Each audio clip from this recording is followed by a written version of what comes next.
రీసెంట్‌గా నేను పెట్టిన పానీపూరి ఫౌంటైన్ వీడియోకి నాకు 1,000,000 వ్యూస్ వచ్చినాయి. అందరికీ థ్యాంక్ యూ సో మచ్. ఆ వీడియోకి చాలామంది కమెంట్లు పెట్టిండ్రు. ఇది ఇండియాలో ప్రైస్ 17,000 ఉందంట. నేనైతే అస్సలు ఎక్స్‌పెక్ట్ చేయలేదు అంత కాస్ట్‌లీ ఉంటదని. మాకైతే ఇక్కడ $30-40 లోపట వచ్చింది. అంటే అరౌండ్ ఒక 3,000 నుంచి 3,500 రేంజ్‌లోనే వచ్చిందనమాట.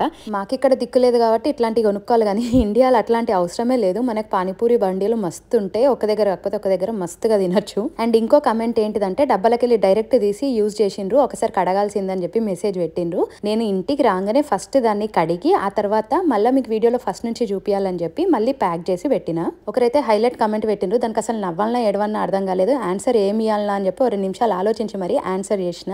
అసలు ఆ కమెంట్ ఏంటిదంటే భారతీయ సాంప్రదాయం ప్రకారం బట్టలు వేసుకోవాలి అని చెప్పేసి పెట్టిండ్రు. పానీపూరి తినడానికి ఎలాంటి బట్టలైనా వేసుకోవచ్చు కదా, చీరనే కట్టుకొని పానీపూరి తినాలని పెద్ద రూల్ ఏం లేదు కదా అని నాకు అనిపించింది. సో అదే కమెంట్ చేసిన. మరిన్ని ఇలాంటి ఇంట్రెస్టింగ్ వీడియోల కోసం do subscribe my channel. Thank you. Bye.